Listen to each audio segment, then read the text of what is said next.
दोस्तों नमस्कार। मैं कुमार विक्रमादित्य केबी एज वर्ल्ड चैनल में आपके लिए लेकर आया हूँ श्वसन से संबंधित बातों को, जिसमें क्रेब साइकिल पे महत्वपूर्ण बातें आज मैं आपसे करूँगा। श्वसन अर्थात रेस्पिरेशन जो मनुष्य के एक महत्वपूर्ण क्रियाओं में से एक है। अगर मनुष्य का श्वसन रुक जाए या दूसरे जीवों में अगर श्वसन क्रिया नहीं हो पाएगी तो ऊर्जा का उत्पादन होना असंभव है। तो आइए आज हम इस चैप्टर में इससे संबंधित बातों के बारे में आपसे चर्चा करेंगे। चैप्टर में जाने से पहले आपसे एक आग्रह होगा कि अगर आप नए हैं तो हमारे चैनल को सब्सक्राइब करें, और अगर आप पुराने हैं तो लाइक और शेयर करें। साथ ही अगर आपको कोई प्रश्न मन में आ रहे हैं तो हमें कमेंट अवश्य करें जो है। क्रेब्स चक्र जिसे हम साइट्रिक एसिड चक्र कहते हैं, और या इसे फिर टीसीए साइकिल कहा जाता है, यानी ट्राई कार्बोक्सिलिक एसिड जो है यह साइकिल, इसके नाम से हम इसको इसको जानते हैं। इसे या टीसीए चक्र कहते हैं, या साइट्रिक एसिड चक्र कहते हैं, या फिर क्रेब्स चक्र कहते हैं। तीनों चक्र अगर पूछे तो परेशान होने की नहीं आवश्यकता, एक ही, ये सभी एक ही हैं। तीनों के नाम जो है ये कहीं भी आपसे पूछे टीसीए साइकिल तो आप समझ जाएंगे ये क्रेब्स साइकिल है, और ये क्रेब्स पूछे तो समझ जाइए कि ये टीसीए साइकिल है या फिर ये साइट्रिक एसिड साइकिल है। कोशिकीय श्वसन का एक महत्वपूर्ण यह चरण है। यह प्रक्रिया सभी जीवित जीवों में होती है और यह शरीर को ऊर्जा उत्पन्न करने के लिए बहुत ही आवश्यक है। क्रेब्स चक्र माइटोकॉन्ड्रियम होता है जो कोशिका के ऊर्जा उत्पादक अंग होते हैं। क्रेब्स चक्र में ग्लूकोज और अन्य कार्बोहाइड्रेट जैसे ईंधन स्रोतों से प्राप्त पायरुवेट का ऑक्सीकरण होता है। इस प्रक्रिया के दौरान कार्बन डाइऑक्साइड और इलेक्ट्रॉन उत्पन्न होते हैं। इलेक्ट्रॉन इलेक्ट्रॉन परिवहन श्रृंखला में जाते हैं जो ऊर्जा बनाने के लिए ऑक्सीजन के साथ प्रतिक्रिया करते हैं।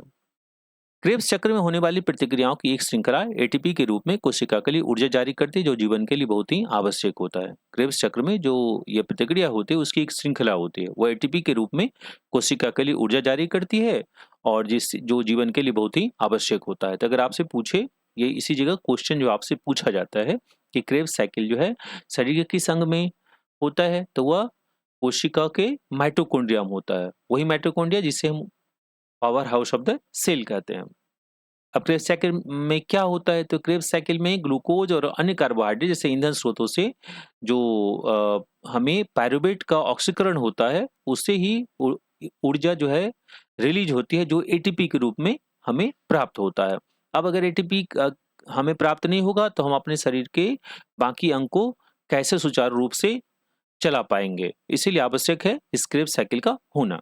आइए आज हम लोग इस कड़ी में और भी आगे देखने का प्रयास करते हैं। अब देखिए ये कोशिका श्वसन का क्या महत्व है। अगर कोशिका श्वसन सभी जीवित प्राणियों के लिए बहुत ही आवश्यक होता है, क्योंकि जैसे हम सांस लेते हैं तो बिना सांस अगर हम नहीं लेंगे तो हमारे जो फेफड़े में ऑक्सीजन और ब्लड का वो एक दूसरे से घुलता है और पूरे शरीर में वो पहुंचता है।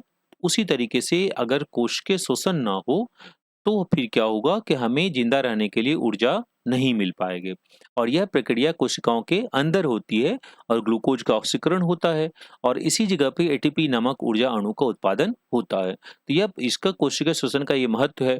दूसरा है क्रेब्स चक्र का स्थान। क्रेब्स चक्र जैसा हमने पहले कहा कि यह कहाँ होता है, तो ये कोशिका श्वसन का एक महत्वपूर्ण हिस्सा है, और यह चक्रीय प्रक्रिया यह माइटोकॉन्ड्रिया के मैट्रिक्स में होता है। यह भी क्वेश्चन पूछता है मेडिकल एग्जामिनेशन में कि माइटोकॉन्ड्रिया की किस जगह पे होता है, तो ये माइटोकॉन्ड्रिया के मैट्रिक्स में होता है। ये इस प्रक्रिया में क्या होगा, तो ग्लूकोज का अपघटन होता है, और अपघटन से जो उत्पन्न पायरुवेट है उसको ऊर्जा और कार्बन डाइऑक्साइड में परिवर्तित होता है। तो इसी जगह यह क्रेब्स चक्र में इस पायरुवेट को ऊर्जा और कार्बन डाइऑक्साइड के रूप में परिवर्तित करता है। तो यह कहाँ होता है, तो यह सभी माइटोकॉन्ड्रिया के मैट्रिक्स में होता है।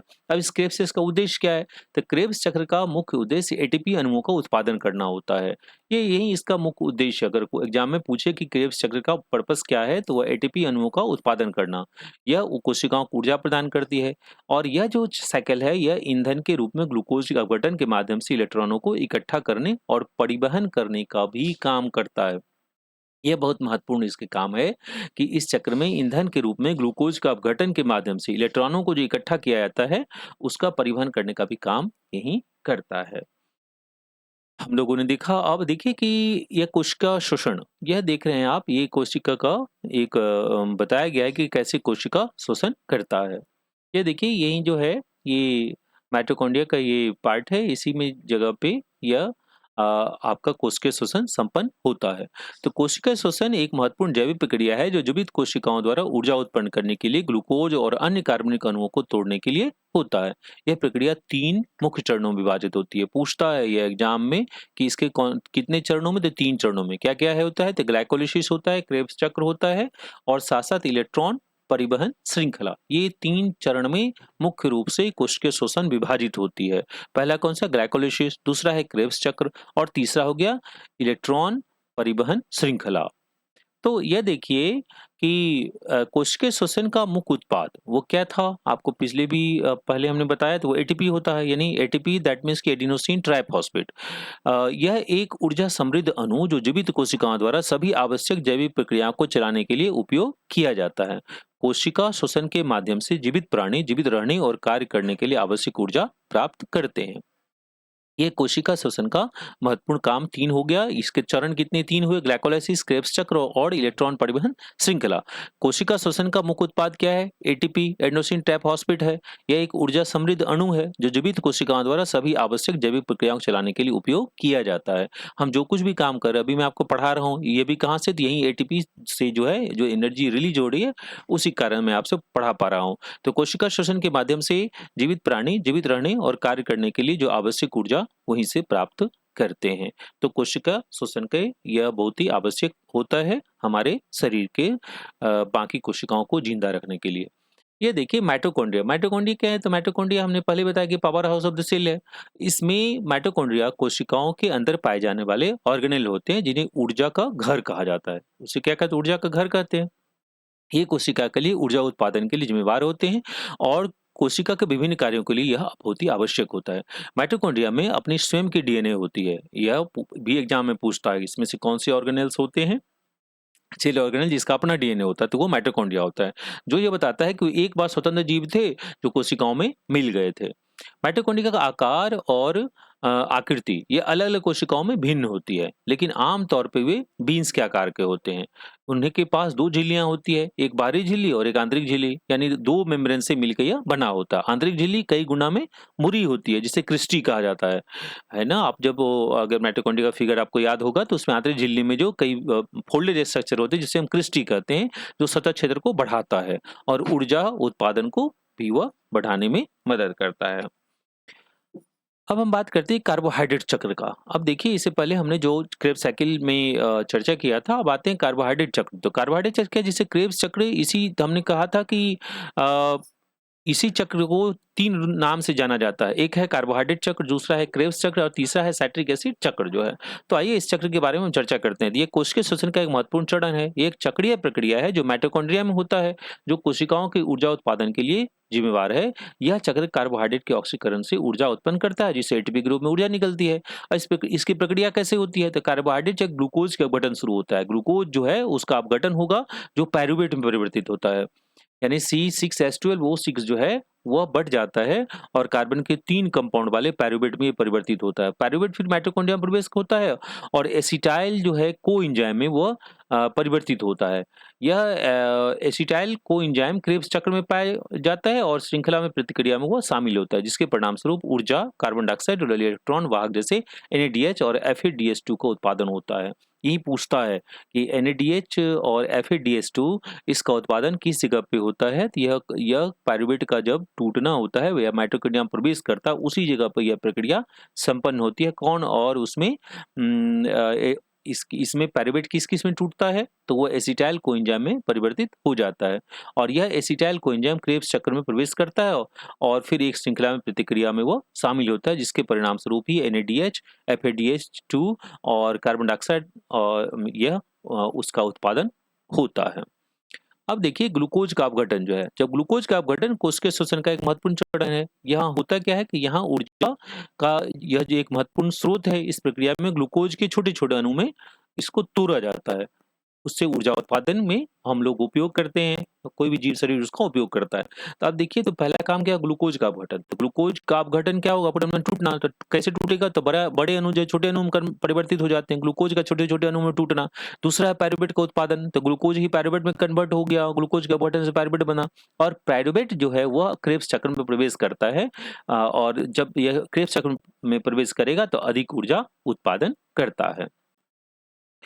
हम देखिए, अब पायरुवेट का उत्पादन की जब बात करते हैं, तो यहाँ देखिए ग्लूकोज का अपघटन जो है, ग्लूकोज का अपघटन कोशिका द्रव में होगा। कहाँ होता है, पूछता है ग्लूकोज का अपघटन कहाँ हुआ, तो कोशिका द्रव में। यह प्रक्रिया जिसमें ग्लूकोज एक अणु से 2 पायरुवेट अणु में टूट जाती है, यानी जो C6 यानी कार्बन के 6 जो कार्बन के 6 परमाणु थे, वो टूट करके कार्बन के 3 परमाणु वाले 2 अणुओं का निर्माण करता है। यह प्रक्रिया ग्लाइकोलाइसिस के रूप में जानी जाती है। ग्लूकोज का 2 पायरुवेट अणु में टूटना, यह ग्लाइकोलाइसिस। पूछता है कि ग्लाइकोलाइसिस क्या है, तो ग्लूकोज का पायरुवेट में बदलना, यह ग्लाइकोलाइसिस कहलाता है। अब जब ग्लूकोज का अपघटन हुआ, तो ग्लूकोज का अपघटन कोशिका द्रव में होता है। ग्लूकोज का अपघटन कोशिका द्रव में, यह प्रक्रिया जिसमें ग्लूकोज का अणु जो है वही 2 प्रक्रियाओं में होता है। अब देखिए यहाँ जो है, यह इसमें यही मुख्य बातें ये हैं, पायरुवेट उत्पादन में मुख्य बातें यही है, सभी में यही बातें लिखी गई है कि यह सभी जो है, यह टूट करके और 2 अणु में वो टूट जाते हैं। तो यानी ये पायरुवेट का उत्पादन जो है सीधा-सीधा ग्लूकोज के टूटने से ही होता है। यहाँ तीनों में एक ही बातें लिखी हुई है, आप घबराइएगा नहीं। 1, 2, 3 जो है, तीनों में यही बातें लिखी हुई है। पायरुवेट के उत्पादन से ग्लूकोज का अपघटन कोशिका द्रव में होता है, और यह प्रक्रिया जिसमें ग्लूकोज का एक अणु 2 पायरुवेट अणुओं में टूट जाता है। इसके अलावा इसमें और कोई बातें नहीं है, तीनों में एक ही चीज लिखा गया है, इसीलिए घबराना नहीं है। आप समझ लीजिए, ग्लूकोज का 2 अणुओं में पायरुवेट में टूटना, वह ग्लाइकोलाइसिस प्रक्रिया कहलाती है। अब ये पायरुवेट का क्रेब्स चक्र में प्रवेश जो है, ग्लूकोज के ग्लाइकोलाइसिस के माध्यम से टूटने के बाद पायरुवेट अणु कोशिका के माइटोकॉन्ड्रिया में प्रवेश करता है। अब यही जो है, जब ग्लाइकोलाइसिस हो गया, तो उसके बाद यह पायरुवेट अणु जो है कोशिका के माइटोकॉन्ड्रिया में प्रवेश किया। माइटोकॉन्ड्रिया कोशिका की ऊर्जा केंद्र के रूप में कार्य करते हैं, और क्रेब्स चक्र उन प्रक्रियाओं में से एक है जो कोशिकाओं का ऊर्जा उत्पादन करता है। अब जो है, इस जगह जो माइटोकॉन्ड्रिया में चला गया, तो पायरुवेट अणुओं को क्रेब्स चक्र में प्रवेश करने के लिए उन्हें पहले एक अन्य अणु एसिटाइल कोएंजाइम के रूप में परिवर्तित किया जाना चाहिए। यही पायरुवेट जो है एसिटाइल कोएंजाइम में परिवर्तित होगा। अब एसिटाइल कोएंजाइम का गठन जो है जटिल प्रक्रिया के माध्यम से होता है, जिसमें पायरुवेट का ऑक्सीकरण होता है और कार्बन डाइऑक्साइड का उत्सर्जन होता है। यह दोनों मिल करके तब एसिटाइल कोएंजाइम में वो परिवर्तित होता है। इस प्रक्रिया में पायरुवेट का एक कार्बन परमाणु हटा दिया जाता है। पायरुवेट में जो 3 कार्बन परमाणु था, उसमें से एक हटा दिया गया, और शेष 2 कार्बन अणु को एसिटाइल समूह के रूप में कोएंजाइम ए से जोड़ दिया जाता है। इस प्रकार बनाया गया एसिटाइल कोएंजाइम जब क्रेब्स चक्र में प्रवेश करता है, वहां वह आगे टूट जाता है और ऊर्जा जारी करता है। तो इस चीज को आप ध्यान से समझ लीजिए, यही बातें इसमें होती है। क्रेब्स चक्र के जो चरण होते हैं उसमें बात करते हैं। तो पहला एसिटाइल कोएंजाइम, जिसके बारे में हमने कहा एसिटाइल कोएंजाइम या इसका ऑक्सीकरण। क्रेब्स चक्र की शुरुआत एसिटाइल कोएंजाइम से ही होती है। ऑक्सीकारक एंजाइम एसिटाइल कोएंजाइम को ऑक्सीकृत करता है, जिससे कार्बन डाइऑक्साइड और NADH का उत्पादन होता है। अब यहाँ देखिए, क्रेब्स चक्र की शुरुआत कहाँ से हुई, तो एसिटाइल कोएंजाइम से। ऑक्सीकारक एंजाइम जो है वह एसिटाइल कोएंजाइम को ऑक्सीडाइज कर दिया, ऑक्सीकृत कर दिया। अब इससे क्या होगा, कार्बन डाइऑक्साइड और NADH का उत्पादन होगा। इस प्रक्रिया में ऊर्जा भी निकलती है, जो ATP के रूप में संग्रहित होती है। अब आते हैं इसके दूसरे स्टेज में। अब दूसरा स्टेज में क्या हो गया कि यहाँ साइट्रिक एसिड जो है उसका निर्माण, यह ऑक्सीकृत एसिटाइल कोएंजाइम, यहाँ जो एसिटाइल कोएंजाइम ऑक्सीडाइज हो गया, वह ऑक्सीकृत एसिटाइल कोएंजाइम ऑक्सैलो एसीटेट के साथ प्रतिक्रिया करता है, जिससे सिट्रिक एसिड बनता है।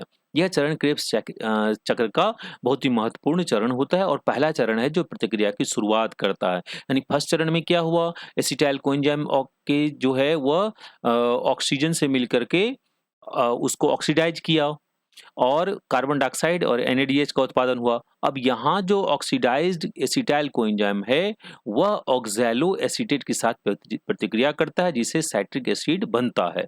यह चरण क्रेब्स चक्र जो क्रेब्स चक्र है या क्रेब्स साइकिल है, उसका महत्वपूर्ण चरण है, जो प्रतिक्रिया की शुरुआत करता है। अब तीसरे चरण में आती है यहाँ साइट्रिक एसिड का अपघटन। साइट्रिक एसिड के बाद एक श्रृंखला की प्रतिक्रिया होती है, जो विभिन्न मध्यवर्ती उत्पादों का उत्पादन करती है। इस प्रक्रिया में NADH और FADH2 का निर्माण होता है, जो इलेक्ट्रॉन वाहक हैं, जो आगे ऊर्जा उत्पादन में भूमिका निभाते हैं। तो पहला चरण क्या था, एसिटाइल कोएंजाइम के साथ ऑक्सीजन का मिलना, और उसके फलस्वरूप कार्बन डाइऑक्साइड और NADH का उत्पादन होना, इस प्रक्रिया में ऊर्जा निकली और ATP के रूप में संग्रहित हुआ। दूसरे चरण में यह जो ऑक्सीडाइज्ड एसिटाइल कोएंजाइम है, वह ऑक्सैलो एसीटेट के साथ प्रतिक्रिया करता है, जिससे सैट्रिक एसिड बनता है। अब यह सैट्रिक एसिड जब बना तो जो क्रेब्स चक्र है, तो क्रेब्स चक्र का यह महत्वपूर्ण चरण है जो प्रतिक्रिया की शुरुआत करता है। तीसरे चरण में यह जो सैट्रिक एसिड यहाँ बना, तो सैट्रिक एसिड के बाद एक श्रृंखला के प्रतिक्रिया चेन रिएक्शन हो गया, जो विभिन्न मध्यवर्ती उत्पाद जो इंटरमीडिएटरी प्रोडक्ट है उसका उत्पादन करता है, और इस प्रक्रिया में NADH और FADH2 का उत्पादन हुआ, जो इलेक्ट्रॉन का वाहक होता है और जो आगे ऊर्जा उत्पादन में भूमिका निभाता है। अब आते हैं चौथा चक्र, यह ऑक्सैलो एसीटेट का पुनर्जनन है।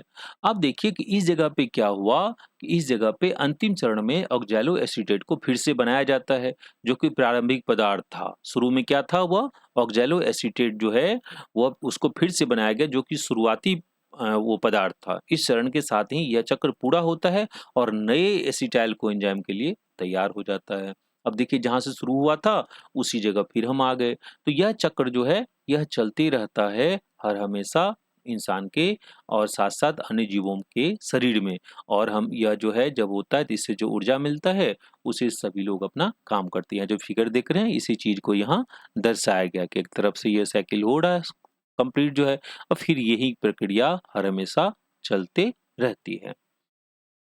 अब देखिए कि जब ये हो गया तो एसिटाइल कोएंजाइम का जब उत्पादन हुआ, इसमें क्रेब्स चक्र की शुरुआत एसिटाइल कोएंजाइम के निर्माण से होती है, जो कि महत्वपूर्ण अणु है जो पायरुवेट से उत्पन्न हुआ। किससे उत्पन्न हुआ था, तो पायरुवेट से।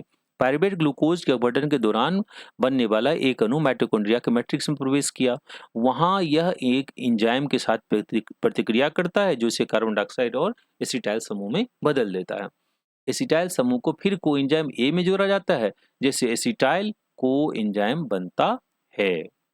समझ गए? तो क्रेब्स साइकिल जो क्रेब्स साइकिल है यानी क्रेब्स चक्र, इसकी शुरुआत एसिटाइल कोएंजाइम के निर्माण से हुआ। यह एक महत्वपूर्ण अणु है किसका, वो पायरुवेट से उत्पन्न हुआ था एसिटाइल कोएंजाइम ए। यह पायरुवेट ग्लूकोज के अपघटन के दौरान बनने वाला एक अणु है जो माइटोकॉन्ड्रिया के मैट्रिक्स में प्रवेश करता है। तो पूछता है माइटोकॉन्ड्रिया के मैट्रिक्स में कौन प्रवेश किया, तो यह पायरुवेट जो है वो पायरुवेट प्रवेश किया।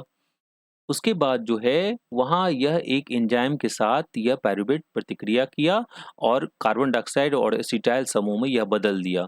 फिर ये एसिटाइल समूह आगे बढ़ा और वहाँ को एंजाइम ए से जुड़ गया, और तब जाकर के एसिटाइल को एंजाइम यहाँ पर बन के तैयार हो गया।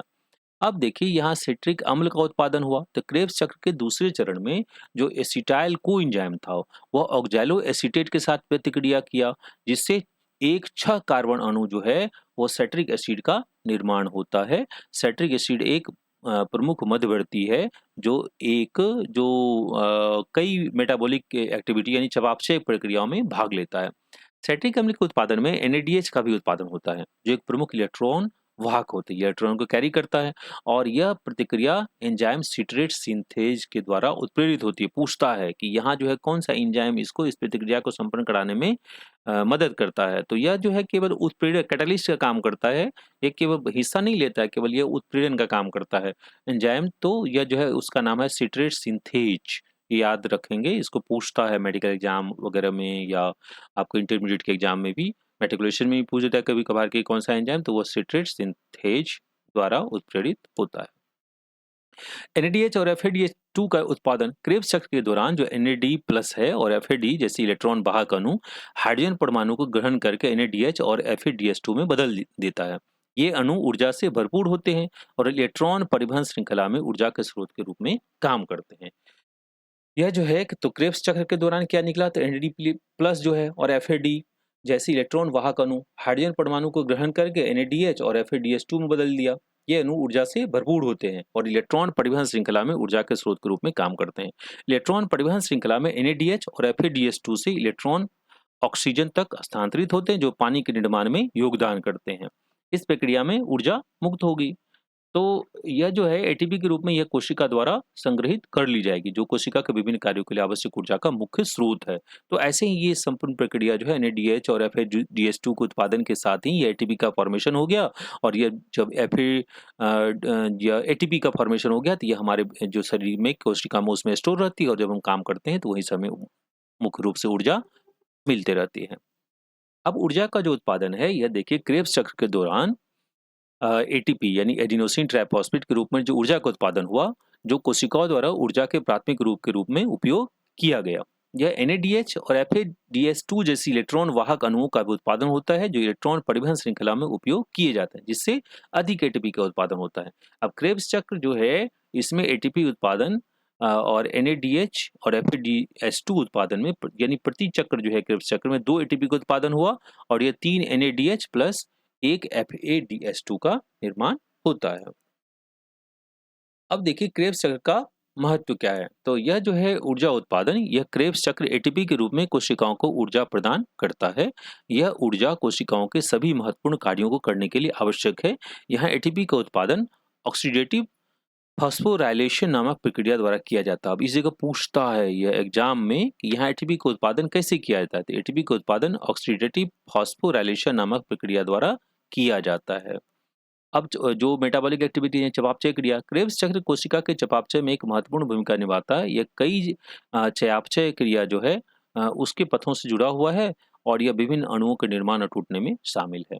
तीसरा है जैव अणुओं का निर्माण। क्रेब्स चक्र विभिन्न जैव अणुओं के निर्माण के लिए आवश्यक अमीनो एसिड, फैटी एसिड और कार्बोहाइड्रेट जैसी सामग्रियों को प्रदान करता है। तो यह देखिए ये क्रेब्स चक्र का ये बहुत ही ज़्यादा महत्व है। पहला ऊर्जा उत्पादन हो गया। क्रेब्स चक्र में एटीपी के रूप में कोशिकाओं को ऊर्जा प्रदान करता है।